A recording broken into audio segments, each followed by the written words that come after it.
just get started and we can wrap This up meeting to the is end. being recorded. Okay. Great. Okay. Good morning. I haven't been here for a couple of the meetings, so I'm excited to see everybody's faces.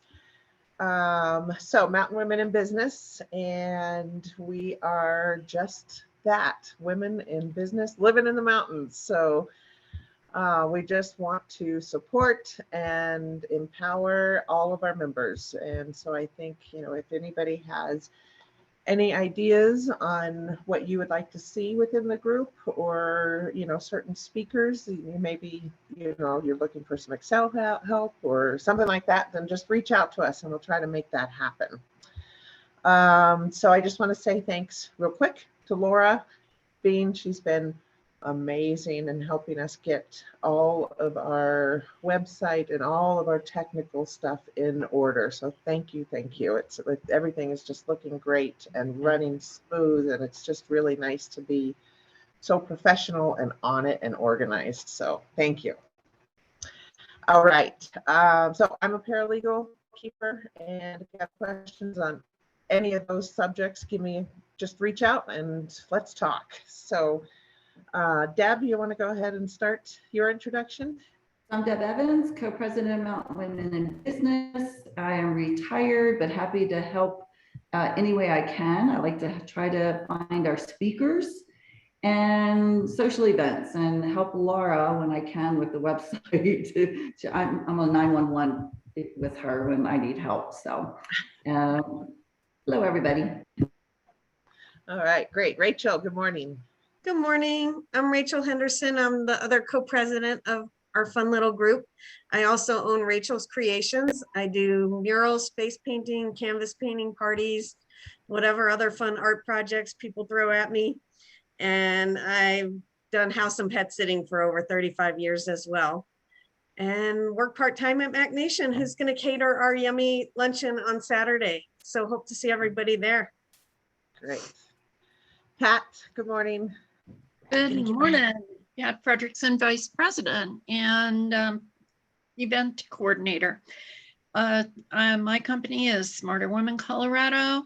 I help you with your future income, Medicare, and if you're interested in market commentary, I can send that over to you from our company, Royal Fund Management, because it is a rocky road right now. Okay, that it is indeed. All right, Lisa, good morning. Good morning. I'm Lisa Hemstreet. I am a photo manager.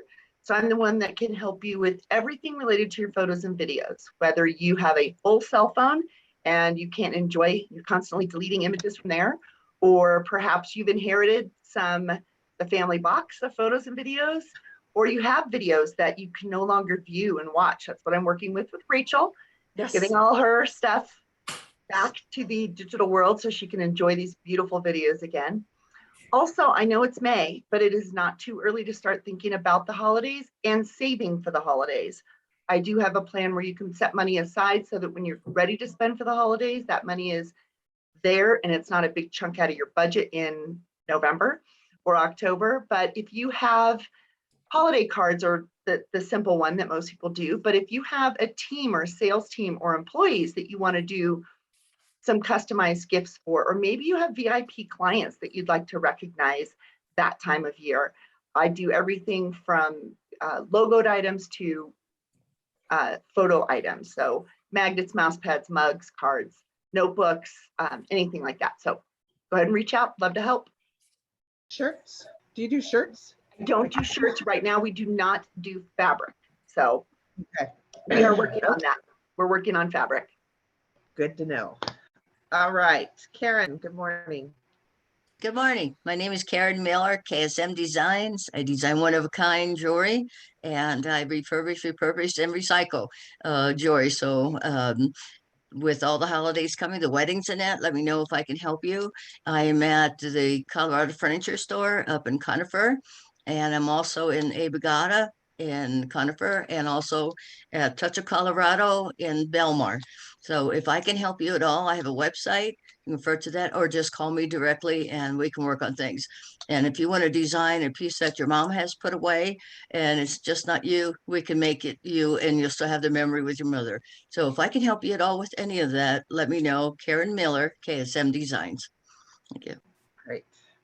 And I do the bookkeeping for Colorado Furniture, and I always see her stuff in there, and it's just lovely. And you would think that they don't have jewelry and stuff in a furniture store, but the furniture store owner has a little section for all of the local artists, and it's really lovely. So you should go in there and check everything out. That's nice. Yes, Yeah. thank you. All right. Good morning, Audra. Hey, ladies. My name is Audra Ayori. I am a residential mortgage lender with Caliber Home Loans. So I'm everything home loans, anything that you need for a residential property, I can definitely help you with. My specialty would be VA lending, so helping veterans either refinance or purchase. And I do a ton of renovation financing, which is really becoming even more popular with people.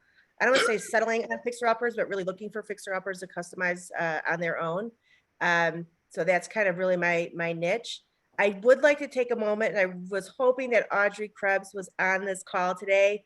I just want to give her a testimonial. My mother-in-law, we've been going through a nightmare with her since a knee surgery back in February, and I cannot tell you how invaluable she has been to my husband and I in just trying to navigate the care that she needs. We finally got her, we had to private charter her out from Illinois to Colorado 2 weeks ago.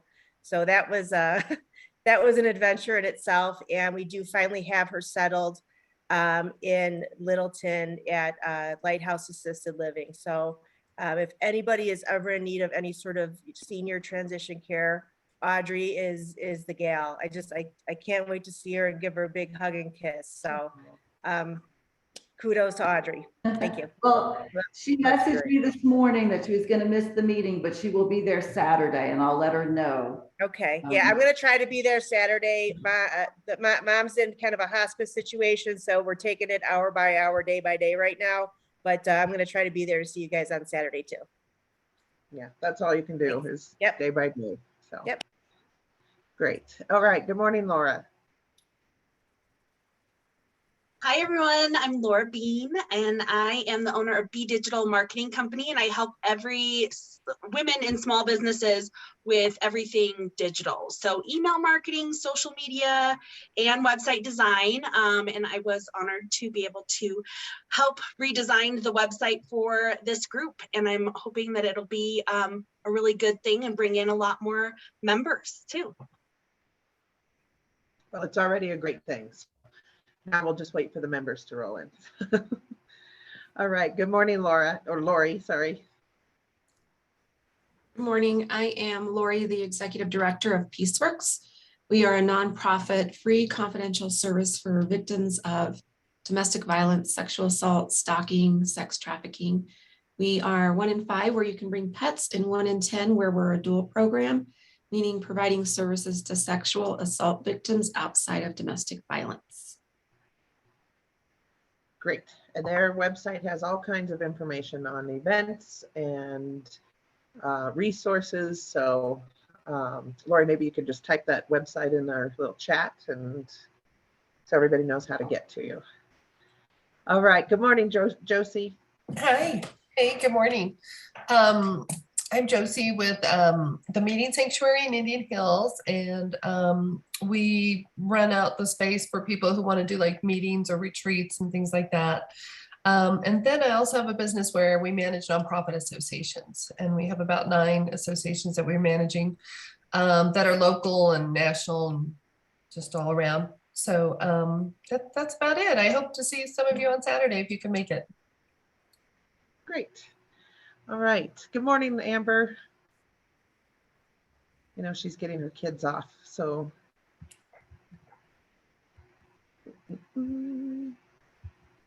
Okay, well, we'll come back to Amber when I know she's busy. Okay, so I'm going to hand it over to Deb so that she can introduce Renee. Did I miss anybody before we move on to that? Okay. Oh, Amber, hi. Good morning. I'm so sorry. I didn't want to do that while I was driving. I just got to the school. Okay.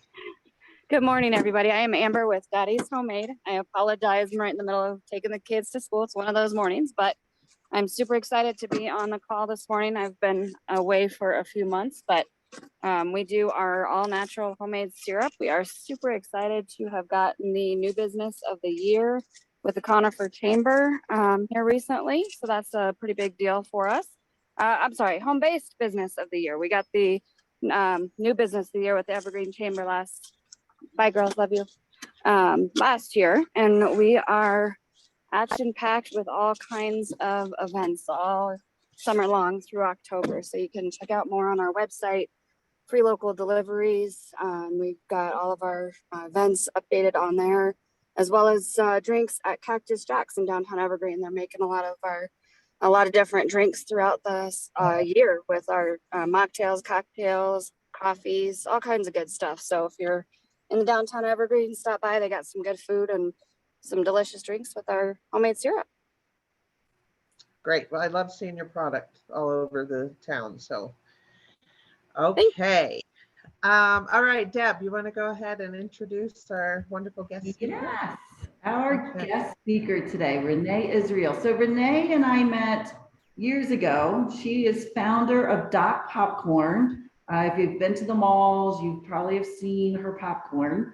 Since then, Renee sold Doc Popcorn, and I can't keep up with what she's doing between her charity work, her nonprofit, taking the kids. She and her husband took the kids to Spain for a year to live abroad. It was Spain, right?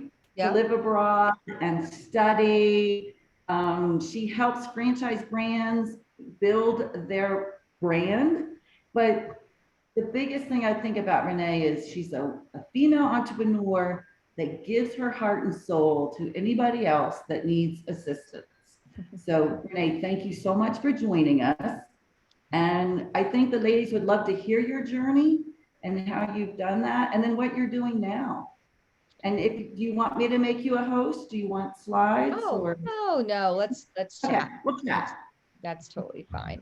Okay. And I'm going to ask for permission as I see everybody some of you have kids there, and I have a son who has a late start today, like for school. They've switched the schedules, and I don't think he knows. So do you mind if I just go tap him? Because I think when I get off, it's going to be too late. He'll be in bed and late for school. Can you give me 30 Go ahead. We'll talk about events. So, okay. We can do our updates. So we've got the luncheon on Saturday. The website is what we hope to be our go-to place for everybody to RSVP to events. So if you go to the tab of events, you can see all the events, and then to the right of them, click register. And then we know, even if it's, hey, I'm going to be on the Zoom call, you click register, we get that notification. Or I'm going to the meeting sanctuary for lunch, we get that notification. Anyone that's hosting the event, like when Pat's hosting Bailey days, she will get that registration directly in her inbox, as well as our Gmail account. So we hope everybody will start using the website and let us know. Karen, I know you registered for the luncheon. Lisa, I believe you registered for the luncheon. So you guys got it. Thank you. And I hope when everybody sees the recording, they too will be reminded to check out our events, see what's coming up, and then register for them. Has anyone said anything at all about any special food needs for Saturday? I didn't think so, because I don't want to waste the money and not waste the money, but I don't want to have Josie spend the money on anything special gluten-free if it's not needed, because it is more expensive. Yeah, we're good. Okay, cool. And I'll have a salad option too. So if someone doesn't want mac, there'd be another choice too. Okay, cool. Good. And Renee's back. I'll shut up. I'm back. Thank you. I didn't want to leave while you were all telling me about yourselves. That would have been really rude. So I'd rather excuse myself when everyone was finished talking and take a minute. So thank you. You were fine. So I see Rebecca has joined us, so she's trying to connect. But Renee, why don't you go ahead and tell us your journey and your story and we'll go from there. Yeah, sure. First, like I, applaud all of you, and you should applaud yourselves for taking the time out to do these wonderful meetings, because I think that we get so much value when we have these types of forums, and we think we're always so busy, and how do we make the time? And so I just think it's super great that you guys are all here doing this sort of thing, taking time out to, just to connect and learn. And I think that's, how we grow. So, appreciate you all being here. Gosh, it's always like, where do you begin, right? You don't really begin at the beginning, because, I think we begin, where, my husband and I met. I think that's always a fun place to start, because I was working for a large marketing agency at the time, and it was I was working for big Fortune 500 companies, and I came from there too. So I had worked for global 500 companies, and then I switched to consulting for them, and it was really fun and exciting. But it was also in subjects that weren't really my favorite. Like it was like Morgan Stanley was a big client of mine, and Allstate, and it was all this like kind of dry financial insurance type things, which for me wasn't my love. My passion was always like food and travel and fitness, and those were the things that made me glow and light up. And it took me a while. I probably was in doing all these other things for many years, and they all shaped where I got to. But I had met my husband at a party before a 10K race, not at the 10K race. I think that's important to know. And so, he was sitting there, looking cute, and he had a beer in his hand, and he said, he looked at me and he said, "Are you running the race today?" And I said, "Yeah." And he said, "Well," he goes, "So am I." And I'm looking at him and I'm like, "Really?" He goes, "Yeah, and I'm going to kick your ass." And I said, "Oh," I said, "Well, if you're going to kick my ass, you must be a pretty fast runner." And he was just kind of kidding around. But then I called over my friends and I said, "Hey, like, this guy, what's your name? Oh, Rob. Okay, great. He wants to come run today. Let's give him a ride to the start line. We'll get him all signed up and ready to go." And to his credit, he came and he ran the race with me, and it was really fun. But when I met him, I said, "What are you up to? And, what do you do?" And he said, "Well, I have this idea to I'm starting a popcorn company."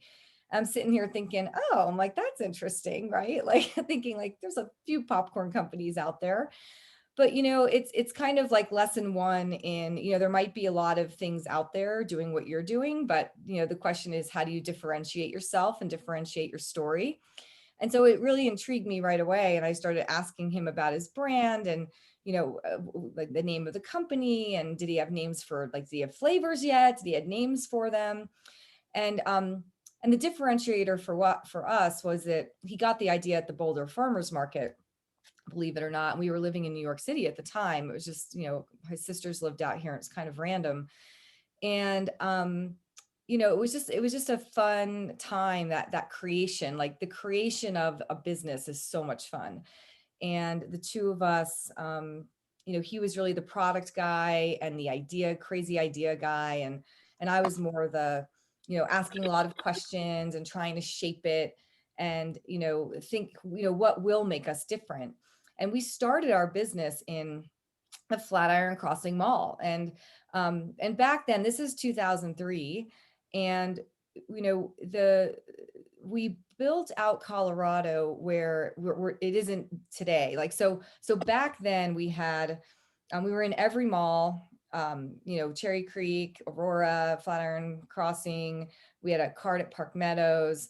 And then we were in some of the stadiums. We were at what's, the wherever the Broncos play, whatever the name of the stadium is now, right? Like whatever company's taken it over. And we were never at Coors Field, but we were at Red Rocks and the racetrack, and we were on all the shelves at Whole Foods. So we kind of were putting ourselves in a lot of lanes. We were like retail, we were we had our own stores. We were on the shelves at Whole Foods. We had a very small online business back when, you know, for the digital marketers here, when Yahoo was was the only game in town for like having a cart to have somebody buy something online. And you know, it was an exciting time. And so we had built out, we probably had 8 locations that we were running, and we were in all the Whole Foods in Rocky Mountain.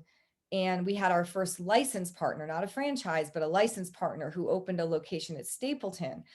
And that was an interesting experience. And, you know, but we, you know, now we flash forward. And so 2003 to 2007, and we're looking around and we're like, okay, well, how do we want to grow this business? And we had to make some decisions because, as I'm sure you all know, and probably experience, money isn't all, you know, we don't all have infinite resources. And so we have to start deciding, you know, where do I want to hang my hat? Like, you know, what makes me different? Who am I going to be? What's my why in my business?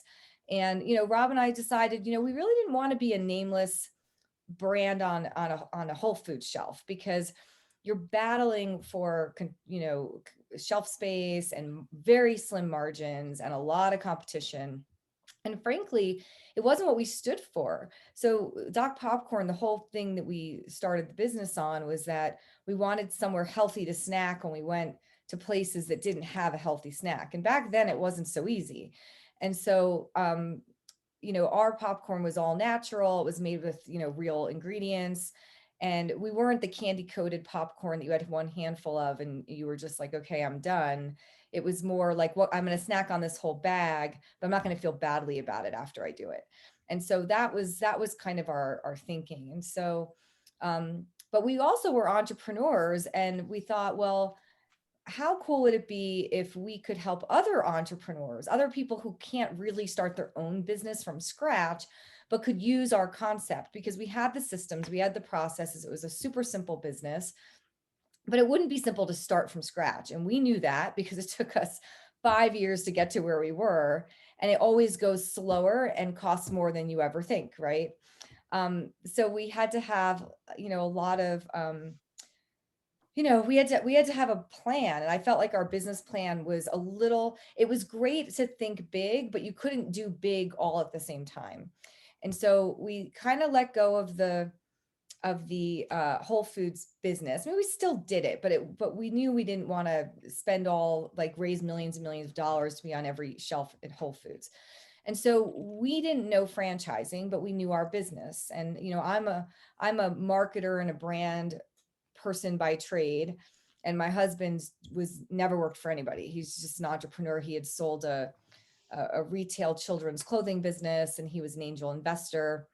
And so we were a really good pair to do things together, but we didn't know franchising. So that was the third leg of the stool. And we could either go out and learn it from scratch, or we could bring somebody in who did know about franchising. And so we partnered up with, as Deb will know him, Michael Haith, who's also a local Colorado guy. And at the time he had Maui Wowie Hawaiian. He had bought it from the founders at one point and built it out to, you know, several hundred locations. And we decided to partner together. And he was one of the very first, you know, kind of franchise incubators, if you will. It didn't even exist as a business back then. But in 2008, what happened in 2008, right? we had a little problem with, you know, raising money, right? Because nobody really had any to invest. And so it was a really good idea for us to give him a little bit of equity in our business. Actually, a little more than I would have liked, but I don't regret it. And then we partnered up with him. And so we learned very quickly from his team at Maui Wowie, who had done everything that we were about to do. And it fast tracked us like 5 years. And not only did it fast track us 5 years, I think had we done it ourselves, we would have been too late in the market to be who we were, because we were primarily in malls and stadiums. And, you know, who knows? I mean, you could do a lot of what ifs, like, what if we still owned it during COVID? What if we, you know, the mall businesses have changed so dramatically even before COVID. We already knew we had to diversify outside of that business. And so we had to really think a lot about we always had to be like, at least few years ahead, like thinking 3 to 5 years ahead. Where is the world going? How is our popcorn going to fit in that world and fit into the world of our target market's lives? Because we had to be more of a lifestyle, emotive brand if we were going to attract people. Because you walk into the Flatiron Mall or any mall, right? I mean, how many food options are there? How many snack options are there? And we're an impulse purchase, but we still wanted to be the place that the little boy or girl is tugging on the parents pant leg and saying, I want to go to Doc Popcorn. Like, how are we, like, every time that kid steps in the mall, or every time even mom steps into the mall, how is she going to be thinking about us instead of Haagen-Dazs or Annie Ann's or anything else they could have? And so, those were all the all the considerations as we were trying to grow the business. And then, fast forward, we had our first franchisee in 2009, and we pretty quickly grew to 25 locations, or at least franchisees by 2000. Let's see, 2 years later, we had probably 25 franchisees. So we grew fast, which is another challenge in franchising. You become the belle of the ball for a minute, and everybody's looking at you. And the issue is you have to be ready to grow, right? So you have, like, what's your operations team? How fast can you hire people to match supporting those franchisees? And it's the same in any business, right? Like, if Laura was, growing her digital business, or Karen was growing her jewelry business, and she wanted to have it, they wanted to have it be bigger than themselves. Well, it's like, you have to create the demand, and at the same time, you have to create the labor to meet the demand, and not have everybody upset that you can't meet the demand, right? Or be supported. And so it's a dance, right? Like, you're always like a couple steps ahead of yourself. Sometimes you have to hire very many steps ahead of yourself. I mean, we had to hire people to reflect where we thought the business was heading, versus wait until we were there and then hire the people, because then you're already in trouble. And it's the same thing with systems and processes. And that's why franchising is such a big thing for people, both the franchisee coming in, because the franchisor hands you a business in a box, and then it's not easy still, but you have a head start, you can go run it. And you operate it, and you don't have to think about some of the systems, because it's a lot more expensive if you're just building it for yourself, versus getting other people to do it with you and alongside of you. And so I think we enjoyed the most was really coaching the franchisees and all the people that we brought in to the business. And so we stopped in 2012, and then around 2013 we were starting to see changes in the market, and we knew that we needed to diversify out of malls, and we wanted to do some other things. And so we started looking around and deciding, well, does that mean we need another partner? Does that mean we need to invest dollars? And so that's like the next set of choices we had to make, right? It's like, we're growing through franchising, yes, but now how do we help our franchisees continue to grow if the marketplace is changing? And so, our partners were more interested in an exit at that point. So around 2013, we're now probably 50 units. And then by the end of that year, we were 85. And so from the time we started franchising in 2009 to the time that we exited in 2014, so that's 5 years. So we grew like, 3 times. And so that was there's a lot that happens. There's the growing pains, there's and the changes in the market and all the things you have to keep up with, and making sure that your unit level economics for all your franchisees is still working. And our partners weren't really interested in being part of like growing the business to the next level. And Rob and I weren't really sure. We were like, if we found another partner we had invested so much in the business already. So now we've been in it for almost 10 years, right? And we're deciding, do we want to bring in a partner with dollars, or do we want to sell the business, keep part of the business? And so we started looking around, and we ultimately hired an investment banking firm to help us make some of those decisions.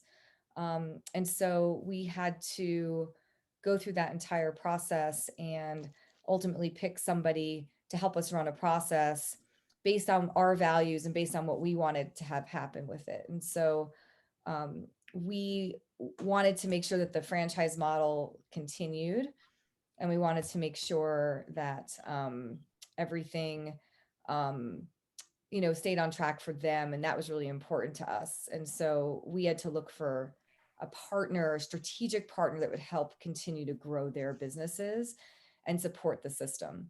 And I'm going to stop there because that's a lot of information. I just messaged you, but I think you touched on something that I think as small business owners, I get caught up in this, that it's hard to think outside of the box sometimes. Like, what should I be doing in the future? Where should my business be? Because you only see it, linear. You're only looking at it from your perspective. So do you see the value in other small business owners asking for a partner or just a mentor to help them look at their business model and say, hey, have you thought about this, whether it's social media, or have you thought, like Karen, have you considered, this other store to put your products in?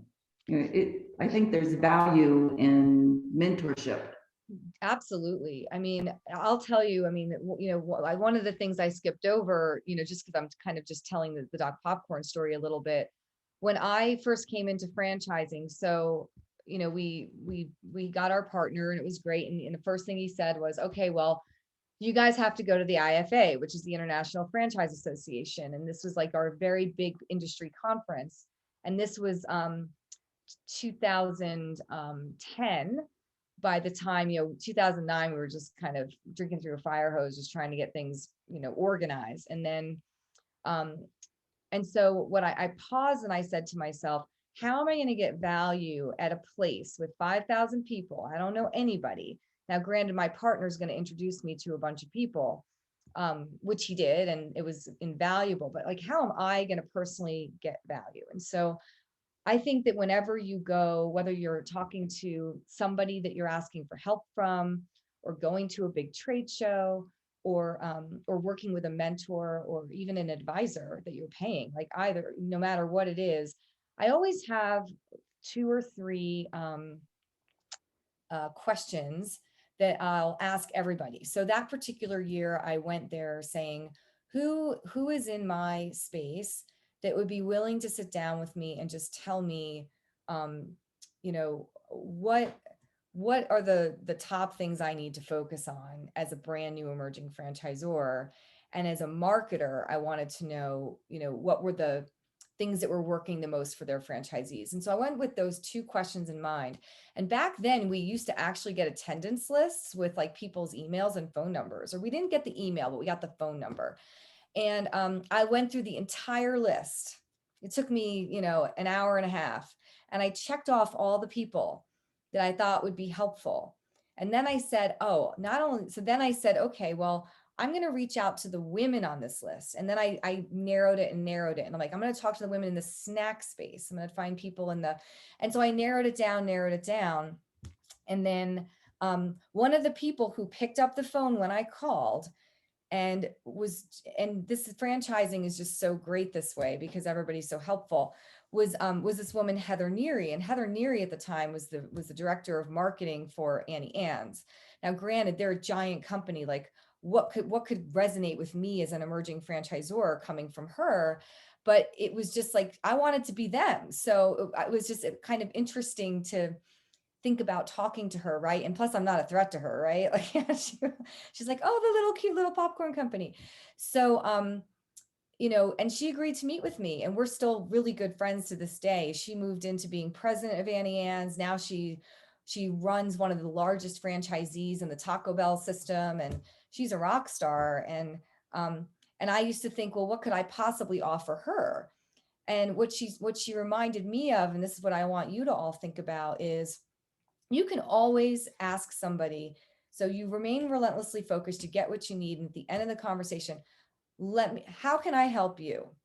And some people might be taken aback. Some people might be like, oh, well, I don't know how you're going to help me, but one day it'll come back, right? Like, and Heather was always like, Renee, like, yeah, it's easy to step in and run something somebody else created, but like what you and Rob did, I mean, you've created this thing from scratch. Like that's just a whole different skill set. Like I could never dream of doing that. And it just helped me realize that we all have some value to offer. Each and every one of us has value to offer. And it was just really eye-opening for me, because I think, Deb and I were kind of conversing, and one of the hardest things for women to do is ask for help, right? We feel like there's something like, oh, well, we're embarrassed to ask because it makes us feel less and instead of more. And it's really quite the opposite. It's like being, and today, like the big buzzword is being curious, right? Like, you need to have curiosity and you need to ask questions. And it doesn't mean that you're not smart or that you're not experienced. It's just you're being curious. And that mind shift for me took such a long time, because I grew up in corporate America in very male dominated industries, by the way. I worked for a telecommunications company, and I worked for another hardware company. And by the way, the first company was French. And so like I walked into France every day when I walked into my office in New York. And the woman was a president. The president was a woman. And I was like, oh, this is so great. Like a female president at this male dominated industry. It's so amazing to be able to look up to that. But she was actually worse than everybody. She was always like, she was always like much more favorable to her young engineers coming over from France doing their internships than she was to her own women working for her. It was, you had to still fight for all the scraps, right? And so it's just like, you were taught that you had to like act like a man, and, like we all had to be in this box in the business world back in the early 90s. And so, that's kind of, it took me, I had to rewire that. And it's still hard. Like I still have to like, force it to be the person that's like, okay to ask questions in a room. I think there's something else here. Is there something else that just came in? Oh, cottage foods industry. Yeah. Yeah. Like, I don't know if some people see Amber saying that, we operate in a cottage food industry, and transitioning to a commercial kitchen. It is a big next step. I'll say like, and this might be obvious or not, but I had somebody cooking for me when I had my second child, because I was on bed rest in the hospital for I was on bed rest for most of my pregnancy. And then I was in the hospital for the last 5 weeks of it. And this was my middle kid. So my youngest was my oldest then, or was, he was turning 2. And then I was pregnant and on bed rest. And I'm like, how's everybody going to eat? And so my family gifted me this chef, and we loved her so much. And I'm like, have you ever thought of growing this? And she just kind of went to people's homes and cooked meals in the home. And then, she got a partner, and then she went on Kickstarter, which back then was like the new thing. And now we have all these ways to raise money, right? But that's what she did. She got on there and she raised money to be able to do the business, not just in like her going to the homes, but her doing it in the kitchen and then delivering it. And this is before Grubhub and all the other things that we know that deliver us our food. So she's since got out of the business, but it was a great thing for her for 8 years. And that's what she did. She got into a commercial kitchen and she started cooking there, and she raised the money through her clients and her friends and family. And that's kind of how first stage for a next step. It's a good way to go, right? People love you and believe in you. And then you find a way to give back, whether it's, by cooking them, giving them, hey, I'll give you like, a year's worth of syrup, blah, blah, whatever it is. Right. But that's how everybody starts, right? Well, all learn and that you way. mentioned, bartering. Rachel just told us how she's doing pet sitting because she bartered with her hairdressers. It's just sometimes it's the obvious that we don't think about. Like we can barter. I barter my services, Renee. Guess what I ask for? Coffee and wine. Yeah. You need help? Just give me, now if you're gonna buy coffee, buy Big B, but if you're, wine, so we need to be thinking a little bit outside that box. Totally. Let's Renee, just open it up. Let's just chat. I don't need to talk about myself anymore. I think that's a good starting point. And now like, I'd love to just questions and chatting and. Oh, no, that's great. And sometimes the barter things work. Usually it doesn't, but sometimes it does if it's something that's valuable to both of you and it happens to work, Yep. with the schedule and everything. And I totally could feel what you were talking about, Renee, when you were having to act like a man. I was a deputy coroner investigator for 10 years right out of college. Wow. And in Dallas, there were actually more females than males, because they were compassionate and they were good with families and everything. When I moved here, I was the first female ever doing that job in Arapahoe County, where it was the good old boys with the sheriff's department, and my partners were ex-cops, and it was tough. It took a while to earn their respect. Some of them, it never happened, and I just had to do my job and go about my business. But yeah, it's a different mentality. I'm glad I'm out of that. Yeah, I think with bartering, you're absolutely right. It works when the value is there. I think what you have to think about with bartering, I think too, is if it's great if it's kind of status quo. If you're trying to grow, it gets hard because like I have a friend who runs a small fitness gym, and to get up and running and get the services, and she needs a better website, she needs all these things. But when you barter, like it's hard for you to then pay your bills. you can't pay your bills that way, right? So the bartering, you have to know how much bartering can fit into your overall P&L, to say, yeah, I can do 2 of these a day, or I can do 1 of these a week, or 5 of these a month. And then that's, then that every other time you've got the dollars that are coming in, but you're still growing the business on the shoestring, right? Yeah. I had people call me, it probably wasn't long after COVID. We're having an event, a charity event, it's really small, blah, blah, blah. People think face painting is just a hobby and it's for free. I can't tell you how many times I get calls. Well, we'll advertise your company if you'll come to our event for 6 hours, when normally I make $95 an hour doing that. Right. Or we'll give you the booth for free. No, they want you to buy the booth for $200. And then if I do it that way, I can only charge $5, $10, $3 a face. People aren't going to pay $20 a person for face painting. So it takes me that many clients to even pay off the booth and then make any money for myself, when I could do an hour birthday party and make $100. Yep. And it's hard to explain that to people.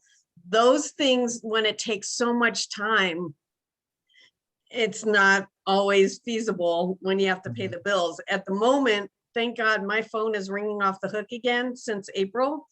And I've got things booking out, pet sitting the whole year practically, face painting stuff through August, at least already. And I could take this chance to do free haircut and color, which is normally $100 and something lately, because it takes a few hours of her time. And I get to play with fur babies in a nice house, for 3 or 4 days. And I'm able to work it with my schedule, but it's not always like that, No, that's great. It's a balance. The answer to that too, and I'm not saying I'm great at this, because I have to talk myself to saying these things too. But it's like when people ask for your time, or they want to ask you about what you do, and it's kind of like, you get on a phone, you spend, people think you always have to give an hour of your time, right? Oh, it's an hour, like, let's have a meeting, it's an hour. It's like, no, it's not an hour. Actually, it can be 15 minutes, right? And if you like, and I'm still trying to figure this out. Like I want to use Calendly and start having it and say like, when people ask to meet with me, they click on it and they get a 15-minute slot, right? Because I'm going to give you 15 minutes. I can give you a ton of value in 15 minutes.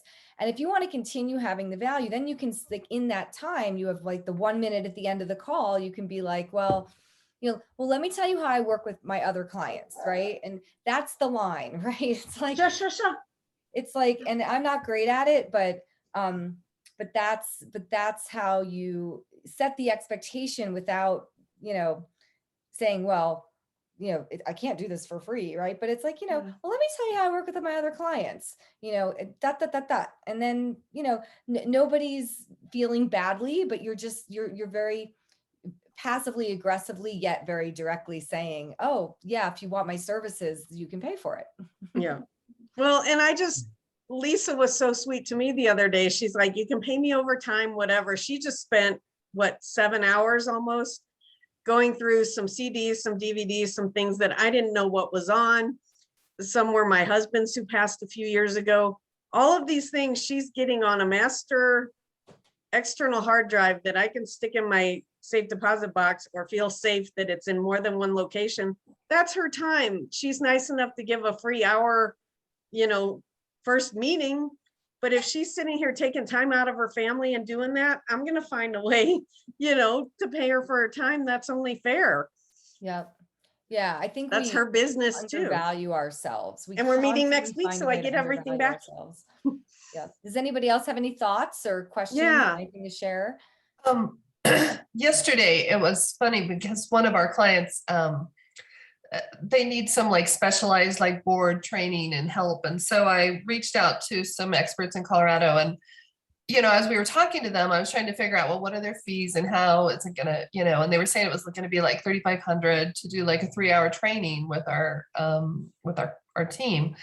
And I was like, okay, that was more than I thought, but, actually really need their help. But, as I was talking to them, they do board training retreats all over. So I just kind of mentioned, hey, we have this building where, called the Meeting Sanctuary, where if you need to, and they're like, they were so excited and they want to come out and they're like, oh yeah, maybe we could barter. And it was like, yes, that would be a good one. Yeah, right. Yeah. Because it benefits everyone. Right. And not all barters are created equal, right? Like that's like, it's like, again, like, talking about the face painting, I'm working with, and it's, just volunteering. I volunteer for this space that's like a theater space. My daughter goes there and I love the couple and I want to help them think about, they're artists, they're not business people. So it's like, how do you, think about growing? And I said, look, you have this whole space here. You should start doing like, even though a birthday party is a pain in the tush, it gets all these parents in there thinking about, oh, I didn't even know this place existed. They're either going to maybe sign up for one of your programs, or they might think about your space. And so like, and you might not like doing the birthday parties. They might not bring as much value, and it's a little bit of work, but it's marketing. And so if you got 1 or 2 new clients out of that birthday party, because somebody who's already a client brings people to you, that's worthwhile, right? But maybe somebody that wants to do something for you or barter with you, you're like, well, I don't know what, I can't see what that person brings to me. It doesn't have the same, not every person and not every conversation has the same value. Right. So that 15-minute conversation for one person, maybe it's somebody else that can really help you. Well, maybe that's a 20-minute conversation or a half-hour conversation, right? Yeah. But you get to set the limit and the time. Yeah, I think so. And also just kind of having that mindset, like it didn't even really occur to me. I was sitting there like, oh, 3,500, yuck. And then I was like, hey, maybe, and so I think just kind of thinking like Deb said, outside of the box and trying to, be creative. And I think that's why I like working and talking with women, because I think we're always trying to think about like, how can I help you? How can you help me? How can we, kind of, and I think that's a big part of this group, why I like it so much. And, you can, I don't know, I think we always just trying to think about like, how can I help you? Even if I have nothing, I don't know anything about what you're doing or how you do it. I might know somebody who might, or something like that. Yeah, totally. And that's true. Like, I think, the mindset's so important, like, and being proactive versus reactive in that mindset. It's like, just because somebody, that's another thing. It's like, just because somebody is coming to you, it's like, oh, like it's an opportunity, but is it an opportunity? Because one of the biggest things that one of my coaches said to me, and it's like, it's literally on my desk, like on a sticky note every day. If I say yes to something, what do I have to say no to? Right. And if I say no to something, what do I get to say yes to? Because like just prioritizing, and just because something comes at you, it's like a shiny new penny, but like, is that penny going to make the $100, or is that penny going to just be a distraction? And really, then that's why goal setting is so important. And everybody's goals are not the same. It's like, I got up in front of a big group in Canada at a women's entrepreneur conference, and I felt like everybody in there was like, success.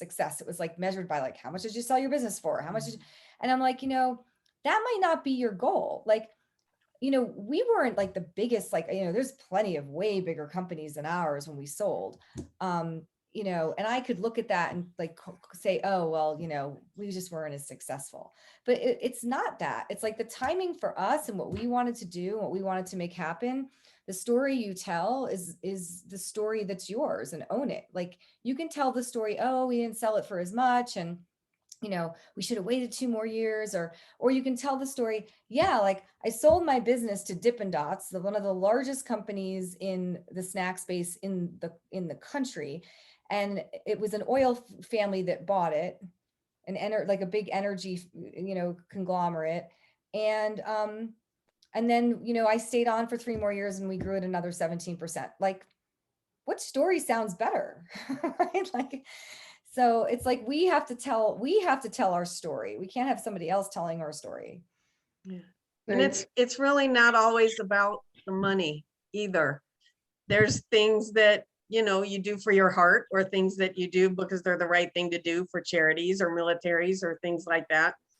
And even last Saturday, my part-time employer, Mac Nation, they rescued me during COVID because I'd been laid off from another job. I knew the owner. I said, oh, put me to work.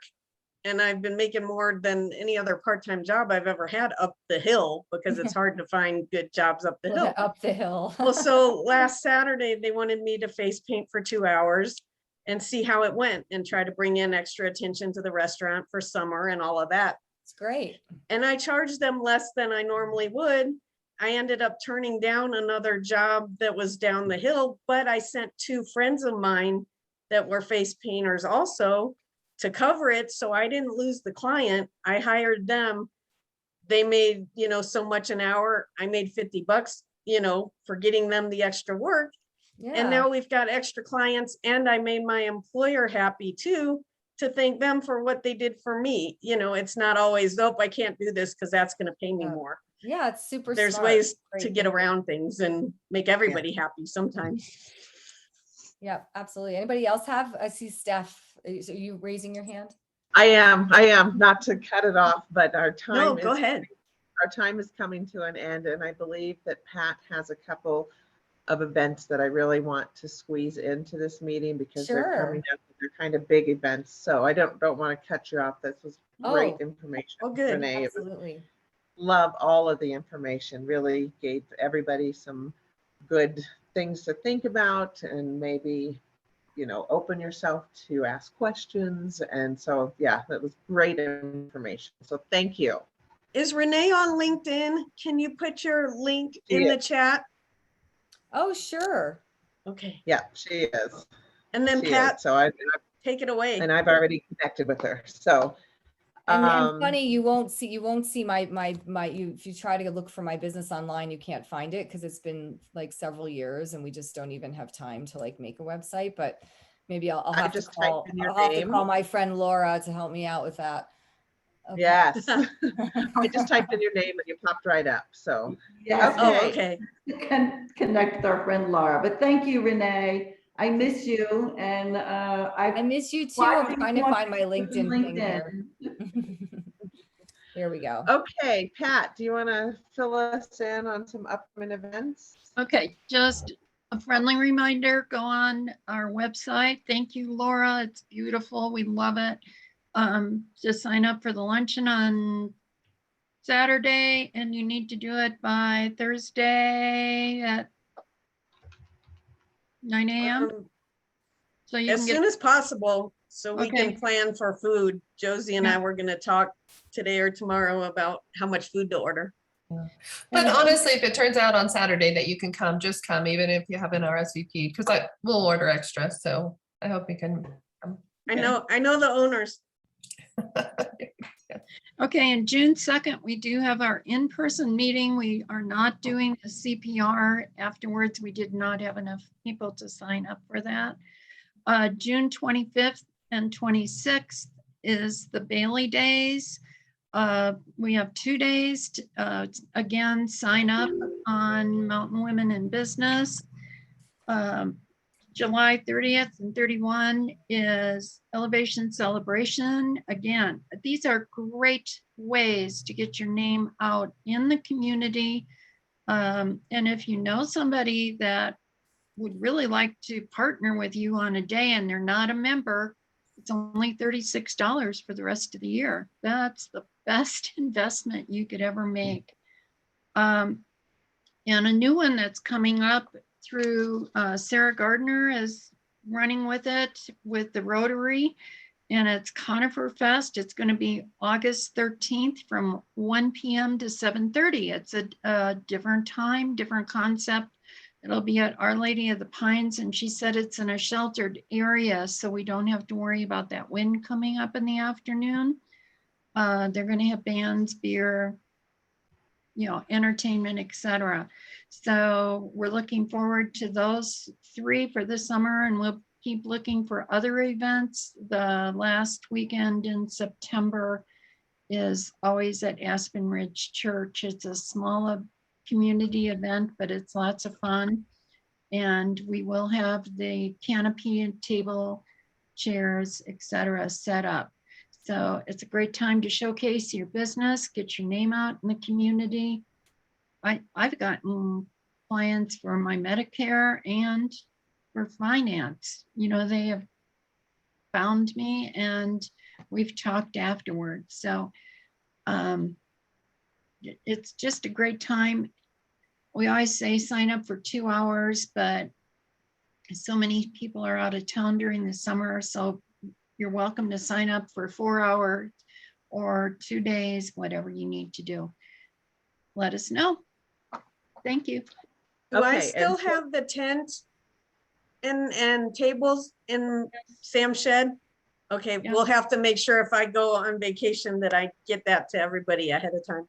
Yes, I will get it. So Mountain Women in Business, just to be clear, we pay for the fee to the different organizations. So that's part of what all of your dues go towards. So we'll get all of those set up, so it's no cost to your business, but it's just a great time for exposure. So yeah, consider reaching out to Pat if you want to help on any of those events or if you have any questions. Okay, anything else? Anybody before we start our day? Karen?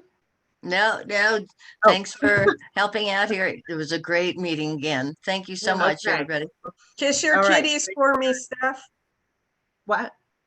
Say that. Kiss your kitties for me. Will do.